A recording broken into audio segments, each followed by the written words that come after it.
Mississippi, 1920. Mary Alice Brandon was born into a family that didn't know what to do with a girl who saw too much. At 6, she told her mother not to get in the car that morning. By noon, the brakes failed. At 8, she predicted a storm would destroy Grandma's cornfield, 3 days before a single cloud formed.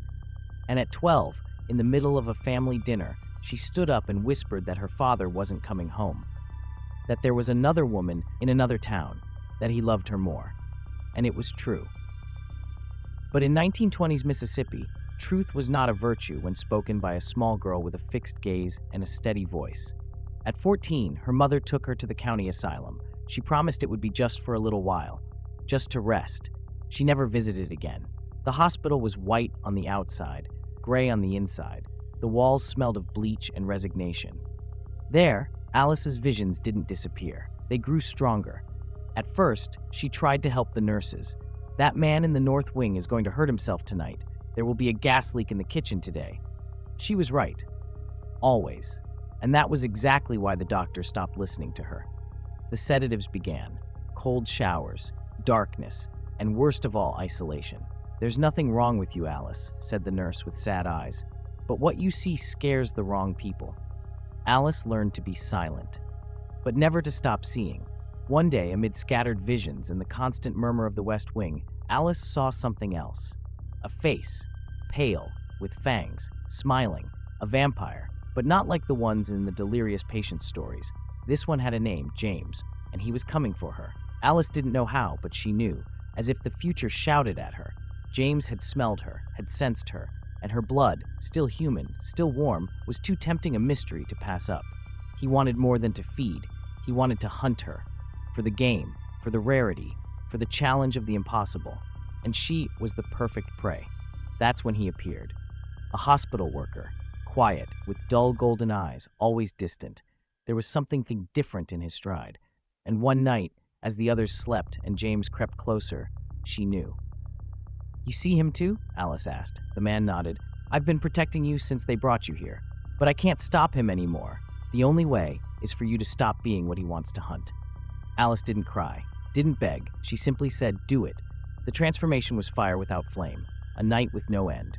When she opened her eyes, everything had changed. Her memories were gone. Her name, her family, her human face. Everything but one thing, the vision of a young man with golden eyes, melancholy, with scars on his soul, Jasper. Alice ran. Not because James followed. His trail disappeared the moment she ceased to be human. But because her mind, now sharper than ever, showed her futures like shattered mirrors floating in the air, and one of them pulled her with irresistible force. A place, Philadelphia. A moment, someone walking through the door of an old café. A name she didn't remember hearing, but that her soul seemed to have always known, Jasper Hale. And as she walked alone, with the entire world spread out like a game board without instructions, Alice knew one thing for certain. Her story hadn't even begun. Philadelphia, 1948. Alice arrived in the city at dusk.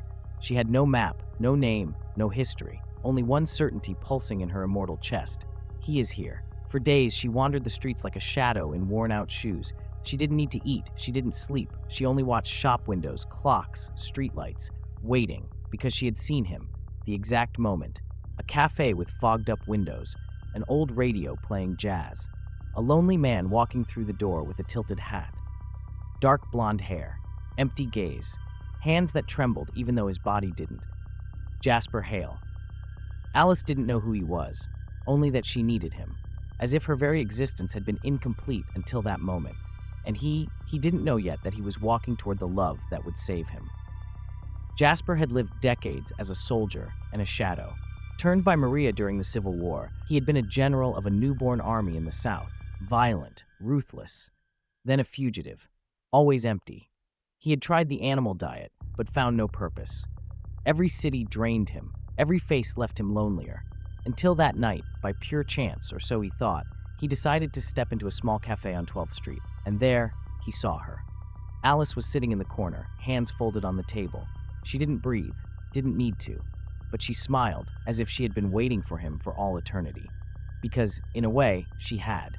"Hello," she said, without standing up. Jasper looked at her.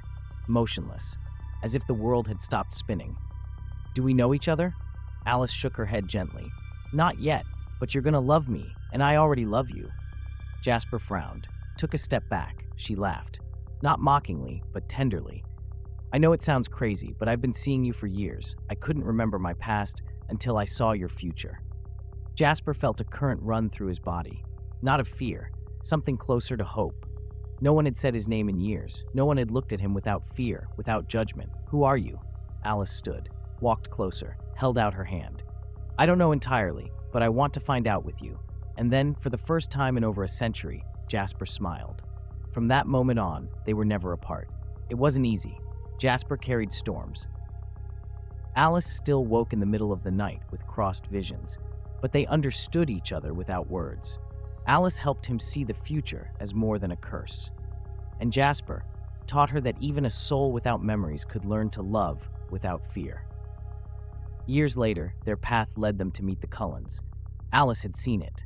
Edward, Rosalie, Emmett, Esme, Carlisle were already part of the board her mind had been exploring long before. But now, finally, she no longer walked alone toward what was coming. Now, she went hand in hand with the one who had recognized her, even before he understood her. And though she didn't remember her human name, nor her mother's face, nor the first place she saw the light, Alice knew her story began the day she saw Jasper Hale in a vision and dared to walk toward him.